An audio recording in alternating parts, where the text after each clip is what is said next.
(2021년 10월 18일) 이정훈입니다. 화천대유 사건 35번째. 오늘의 제목은 이재명씨 국정감사에서 따왔습니다. 그는 이 사건이 국힘 게이트라고 많이 주장을 했는데, 국힘 게이트라면 그러면 검찰 수사를 받거나 하게 하거나 특검을 하게 해야지. 오늘의 제목입니다. 국감이 있기 전 취재진들과의 인터뷰에서 이재명 씨는 구속되어 있는 유동규 전 성남도계공 기획본부장, 사장 직무대행이라 그래야 되죠. 그때 중요한 결정을 많이 했으니까. 에 대해서 이렇게 얘기했습니다. 만약 그의 혐의가 사실이라면 그 점에 대해서는 다시 한번 인사권자로서 직원이라 그랬습니다. 직원 관리를 100% 못한 점에 대해 사과드립니다. 좋습니다. 그리고 이제 국감장에서 국힘당 의원들과의 질의응답 과정에서는 대장동 설계자는 내가 맞다. 자기가 설계했다 그랬고요. 개발사업의 최종 책임자는 시장인 내가 맞다. 라고도 했습니다. 그러나 대장동을 설계했지만 대장동 게이트를 설계한 것은 아니다 그랬습니다. 게이트를 설계하는 사람도 있나요? 그런 사람도 물론 있겠죠. 그러나 대부분의 경우는 대장동 사업을 부정하게 하게 되면 게이트가 됩니다. 대장동 게이트가 됩니다. 대장동 게이트의 핵심은 몇 차례 말씀드렸지만 민간업자들에게 이익을 많이 가져갈 수 있는 보통주를 주도록 한 것. 이거 최초 설계 단계에서 한 거죠. 그 다음에 초과이익 환수제를 없애버린 것. 이것도 초기 단계에서 한 거죠. 이런 것들을 제가 몇 차례 세 가지 나와 설명드렸었는데, 이런 건 대장동 설계를 할 때 들어간 겁니다. 그 결과가 나중에 게이트가 된 건데, 대장동 설계가 게이트인데 두 개를 분리시켜 말하니까 참으로 이상합니다. 그리고 김도부 의원이 또 몇 가지 질의한 거에 대해서 이렇게 대답을 합니다. 이재명 씨가. 제가 화천대유의 주인이고 돈을 갖고 있다면 이 부분이 전 굉장히 좀 마음에 걸립니다. 길 가는 강아지에게 던져줄지라도 유서대필 사건을 조작한 국민의힘 곽상도 의원 아들 같은 분에게 한 푼도 줄 수 없다. 개한테 던져주지 곽상도 아들한테 못 주겠다 이겁니다. 그리고 이렇게 얘기하죠. 쉽게 말하면 제가 동네 모습인데 도둑떼들이 몰려와서 마을 사람 살림을 털고 있었다. 저는 도둑질하지 못하게 전부 막으려 했는데 안타깝게도 국민의힘이 당시 당론으로 작물 회수하는 것을 방해했다 그랬습니다. 좋습니다. 우선 뒤에부터 따라가 보겠습니다. 국민의힘이 당론으로 작물 회수를 막았다면, 그렇다면 특검을 해서 국힘당 비리를 밝히면 되잖아요. 검찰 수사를 하게 해도 되고. 그리고 곽상도 의원도 관련된 국힘 게이트인데 왜 검찰 수사와 특검을 못하게 하죠? 왜 동의를 안 하죠? 또 이런 지적도 하고 싶습니다. 인격을 보고 대통령을 뽑는 건 아닙니다. 인격자를 인격자를 뽑으려면 경주 지도자를 뽑아야 되겠죠. 아무리 근데 그렇다고 하더라도 대통령이 될 사람은 격이 있어야 됩니다. 길가에 강아지한테 돈을 던져줘도 국힘당한테는 못 주겠다. 이런 표현들을 글쎄, 야당 의원으로 또는 할 때 몰라도 대통령쯤 되겠다는 사람은 좀 멋있는 표현으로 한 칼에 쫙 날리는 말은 못해요. 말과 생각은 자신의 그릇에 담겼다가 나오는 것인데, 이 그릇이 이거밖에 안 되면 어떻게 되겠습니까? 인성에 문제가 있으면 정말 큰 문제입니다. 한 번이라도 핵을 만드는 김정은에 대해서 이렇게 분노해 봤는지, 국힘당을 원수처럼 보는 것이 이재명의 그릇은 아닌지 저는 상당히 무리합니다. 또 이재명 씨는 돈 받은 자는 범인, 작물 나눈 자 도둑, 이런 손팻말을 꺼내들고 부정부패의 주범은 돈을 받은 자, 그리고 의혹의 몸통은 토건비리 세력과 야권 인사라고 주장을 했습니다. 자, 이것을 보면서 토건이란 말을 여러분 참 오랜만에 들어보셨는데, 토건은 조금 이재명 씨가 좀 정리가 안 된 것 같은데, 토목과 건축을 합친 말입니다. 토건을 무조건 부정적으로 보는 거는 그런 사람이 대통령이 되면 정말 곤란합니다. 대장동 비리는요, 토목과 건축 중에서 토목은 상관이 없고 건축 쪽이 관여된 겁니다. 건축의 비리입니다. 도로 닦고 철도 닦고 댐 만들고 이런 것들은 토목이죠. 토목은 대한민국 SOC 사회 간접 자본의 핵심입니다. 그때 그런 공사를 따기 위해서 뭐 경쟁하다 보면 약간의 비리는 있는지 몰라도 대한민국 토건 때문에 대한민국이 잘 살게 됐습니다. 건축도 공사 따는 과정에서 비리는 있을 수 있어요. 근데 그렇게 많은 집들을 지어졌기 때문에 우리 삶이 윤택해진 겁니다. 이 토목과 건축이 대한민국에 기여한 거 많은데 이재명이라는 사람은 하나의 한 큐에 토건은 필요 없는 걸로 묘사를 해버렸습니다. 근데 대장동 게이트는 토건 게이트가 아니에요. 이 토건 세력한테 공사를 준 시행자들의 게이트입니다. 부동산 개발꾼들이 문제입니다. 이 꾼들은 누구로 구성됐냐? 변호사, 회계사, 사이비 기자, 그리고 이상한 유동규 같은 사람들이 개입된 겁니다. 변호사, 회계사, 기자를 또 괜찮은 사람들 많은데 다 엉터리들이 개입된 겁니다. 지금 뭐가 본질인지 모르는 사람이에요. 그 사람들이 이걸 따가지고 누구한테 공사를 주느냐, 그때 경쟁시킬 때 뭐 돈은 좀 받아먹을 수 있는지 모르지만 기본적으로 여기서 큰 인허가권에서 문제가 나온 겁니다. 이 정도 얀목을 가진 사람이 대한민국 대통령 여당 후보로 됐다는 게 여당도 참 깝깝하네요. 그리고요, 한편으로는 시행사도 무조건 비난할 수는 없습니다. 왜냐? 이 아파트 하나 지으려고 하면 얼마나 많은 이해관계가 얽히고 설킵니까? 그걸 이렇게 묶어내려면 이런 사람들도 필요합니다. 근데 해먹은 정도가 너무 심하면 문제죠. 대장동 게이트는 너무 크다는 게 문제입니다. 조금 이따 설명드리겠습니다. 양기대 의원, 동아일보 출신의 민주당 의원인데 문답을 했죠. 이재명 씨랑. 왜 개발 이익을 100% 환수 못했냐 그랬더니 책임을 느낀다. 정치인이고 책임자이니까 책임을 느낀다 그랬습니다. 그리고 유동규의 배신감을 느낀다는 표현은 무엇이냐 그랬더니 그 사람이 저희 선거를 도와줬던 건 사실이고 성남시 또는 경기도 업무 일부를 맡긴 것도 사실이기 때문에 가까운 사람인 거는 맞다라고 드디어 이야기했습니다. 그리고 그러나 정치적 미래를 설계하거나 수시로 현안을 상의하는 관계는 아니다. 아이고, 유동규가 재건축 조합장 했던 사람이 또 어떻게 정치적 미래를 설계하는 사람이 됩니까? 말을 해도 참 대통령 되겠던 사람이. 내가 수치스럽게도 청렴을 그렇게 강조하고 저 자신은 정말 노력해서 내 가족이나 측근은 비리가 없지만 정말 수치스러워야 되는 것. 수치는 안 해요, 본인이. 알겠네요.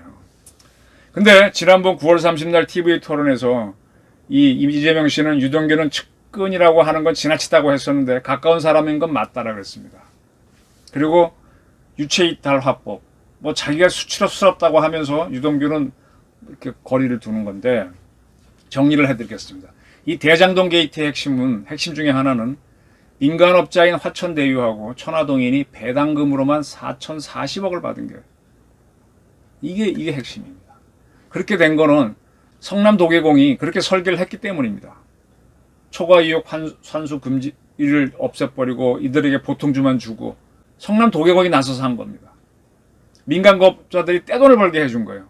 그런 설계를 허가해 준 자가 누굽니까? 지금 이재명 씨가 수치스럽다 그랬는데 누굽니까? 이재명이가 가까운 사이였다고 하는 유동규는 화천대유로부터 돈을 받았죠. 받았습니다. 구속영장에는. 그리고 유원홀딩스는 그가 만든 유원홀딩스는 천화동인 4호로부터 또 돈을 받았습니다. 이거는 뭐라고 설명해야 되겠습니까? 가까운 유동규가 돈 받은 거는. 이재명 씨는 책임이 없어요? 국힘당 게이트라며 수사합시다 같이. 유동규는 누구를 믿고 제가 매일경제하고 한겨레 기사 찾아서 설명드렸죠. 민관합작을 주장했습니다. 그 전까지는 이재명은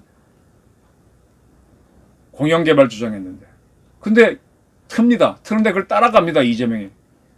근데 이재명은 이제 와서 국힘 게이트라고 하니 그러면 검찰 조사를 하고 검찰 수사를 하고 특검을 하게 하자 이겁니다. 박주명 의원하고 이재명이 이런 문답을 했습니다. 좌진상 우동규라는 말이 경기도에 돌아다닌다. 그러니까 이재명 씨가 제가 가까이 하는 참모는 그 동규로 표현되는 그 사람은 아니다. 동규는 측근이 아니다는 얘기죠. 그러면 정진상은 측근이냐 그랬더니 그렇다 그랬습니다. 그러면 유동규 직무대리를 만회하나 대통령이 되면 사면할 것이냐 그랬더니 말이 안 된다. 부패 사람을 어떻게 사면하느냐고 유동규하고 거리를 탁 뒀습니다. 근데 저는 이 문답을 보면서 정진상 씨는요. 지금 화천대유로부터 아파트 하나 받았습니다. 물론 자기 돈 내고 받았겠지. 근데 어떻게 분양받는지는 아직 설명은 안 나왔는데 박영수 변호사의 딸처럼 받았는지 다시 계약 취소된 걸 받았는지. 정진상 씨가 받은 것 자체가 이게 문제가 됩니다. 참, 이재명 씨 생각이 짧은 사람이죠. 그리고 이제 국힘당의 김명동 의원과의 일문일답을 하는데 요거 좀 주목해 하셔야 됩니다. 유동규가 휴대전화 던지기 전에 2시간 정도 통화했다. 통화하셨어요? 라고 물으니까 아닙니다. 유동규가 휴대전화 던졌죠. 오피스텔에서. 전화기 전에 2시간 정도 통화했다. 통화하셨어요? 당신이 통화했어? 그랬더니 아닙니다. 그랬더니 이 사건에 대해서 보고 받았어요? 그랬더니 신문 봤다. 인터넷 기사로 봤다. 그래서 다시 묻습니다. 정진상으로부터 보고 받았냐? 그랬더니 신문에 나온 거 봤다니까요? 하고 답변합니다. 백종선 수행비서로부터 받은 적이 있느냐? 통화한 적이 있느냐? 최초 언론 말고 누구로부터 보고 받았느냐? 그랬더니 없다 그랬습니다. 유동규 체포 과정 관련해서 보고받은 적이 없냐? 유동규, 정진상, 백종선과 통화하신 적이 있냐? 이 사건은 위증이 될 수 있으니 기억을 빨리 짜내시라 그랬더니 그건 모르겠다. 이렇게 합니다. 왜 모르는 거냐? 있냐 없냐? 그랬더니 제 기억에는 없다. 탁소죠. 유능한 변호사군요. 자, 길게 김용판 의원처럼 질문하니까 거기서는 뭐 허허허 웃으면서 자유롭게 답변하더니 단문단답으로 딱 들어가니까 위증죄 의식해서 답을 못하죠. 김용판 의원이 조폭과 연루설, 이건 지금 사실이 아는 걸로 지금 드러나고 있는데 그때는 뭐 허허허 킥킥 웃던 사람인데 딱 단문단답 들어가니까 이 말을 끊죠. 제가 기자를 하면서요, 제가 처음 만난 사람에 대해서는 탁 코너에 몰 수 있어요. 근데 그 사람이 자기 발언을 착심하고 나와서 아니다고 할 때는 기다란 답변을 받아낼 수가 없어요. 계속 증명을 해대도 아니다고 부정하는 사람은 답이 없어요. 이재명 씨한테 바로 이런 게 보입니다. 이런 사람이 대한민국이 이끌면요, 나라 꼴이 말이 안 됩니다. 이재명 씨 또 하나의 맹점을 보여줄까요? 남욱 변호사가 지금 한국에 들어왔죠. 그가 미국을 떠나기 직전에 JTBC와 인터뷰를 공항에서 한 모양입니다. 그걸 18일날 JTBC가 방영을 했는데 거기에서 보면 남욱 씨가 이재명 휴호를 아예 모른다라고 얘기합니다. 그리고 정영학 녹취록에 나오는 그분이 누구냐 그랬더니 제 기억으로는 제가 알고 있는 한은 이재명 기사와 관계가 없다라고 한 후 이재명 씨에 대한 기억을 떠올려서 2010년 6월달 선거할 때, 이때가 이재명 씨가 처음 성남시장 출마했을 때입니다. 딱 한 번 봤다. 선거 현장, 웅도 현장에 오셔서 악수 한 방 내기 전부다. 뭐 이거 갖고 알았다고 할 수는 없죠. 선거 운동하러 오셔서 대장동 민간 개발 돕겠습니다. 이런 다음에 시장 되더니 공영 개발하겠다고 빵 때리셔서 그때부터 우리가 마탱이가 같다 그랬습니다. 그리고 남욱 씨는 내 입장에서는 이재명은 합법적인 권한을 이용해서 사업권을 빼앗아 간 사람이다. 그때 남욱 씨는 이강길 씨가 하던 걸 받아내서 자기가 하려고 그랬었죠. 근데 그거를 뺏어가 갖고 성남 도계공에 줬고 성남 도계공은 김만배가 많은 화천대유하고 같이 해서 결국 다시 민간 개발을 하게 한 거죠. 그 12년 동안 2010년부터 자기는 계속 기회를 노렸는데 그 사람을 지켜보면 트라이를 얼마나 많이 했겠나. 씨알도 안 먹힌다. 결국 유동규하고 김만배한테 줬다는 얘기죠. 남욱 씨는 이재명이 민간 개발 돕겠다 해놓고 공영 개발로 갔다는 얘기를 했고, 근데 유동규를 앞세워서 민간 합작한다 해놓고 사실상 민간 개발했다는 게 또한 사실입니다. 그리고 나서 김만배와 유동규가 주도해서 남욱은 접근하지 못해서 남욱은 천화동인으로 참여하게 되는 거죠. 그럼 이재명이라는 사람은요, 이 남욱 씨 말에 따르면 공영개발 1번도도 아니에요. 공영개발 해놓고 나중에 유동규 앞서서 민간 합작으로 해서 민간 또 개발로 갔으니까. 그러면 이런 면에서는 아마 정식으로 조사를 해서 남욱과 이재명을 대의시킬 필요가 있습니다. 자, 정리합시다. 이번 국정감사에서 국힘당이 버벅거린 건 맞습니다. 근데 이재명이 작심하고 부정하려고 나오고 고집 부리면 답도 없죠, 뭐. 그러나 단문단도로 들어가면 불리하니까 꼬리를 내는 그런 모습을 좀 보입니다. 근데 어쨌든 이재명 씨는 자신있게 이 사건은 국힘 게이트라고 주장하니까, 근데 그의 언동을 가만히 보게 되면 또 이상한 게 보인단 말이에요. 가까운 사이였다 그러고 또 뭐 이러고. 그러니까 국힘 게이트니까 이 사건은 이재명 씨한테, 민주당한테, 그래 국힘 게이트니까 특검 하자, 검찰 조사하자, 이렇게 해야죠. 특검 국힘 게이트니까 이렇게 밀어붙여야 됩니다. 국민들이, 시민들이 해야죠. 검찰 수사하게 해야죠. 그래서 남욱하고 김만배 딱 세워놓고 하게 되면요, 이미 자중질환이 벌어졌기 때문에 진실이 나옵니다. 엉터리 사이비가 대한민국 대통령 되는 걸 막기 위해서라도, 대한민국 대통령에 도전한다고 나서는 그런 헛된 망상을 깨기 위해서라도 이 사건은 특검이든 검찰 수사든 하게 해야 됩니다. 제 의견입니다. 감사합니다.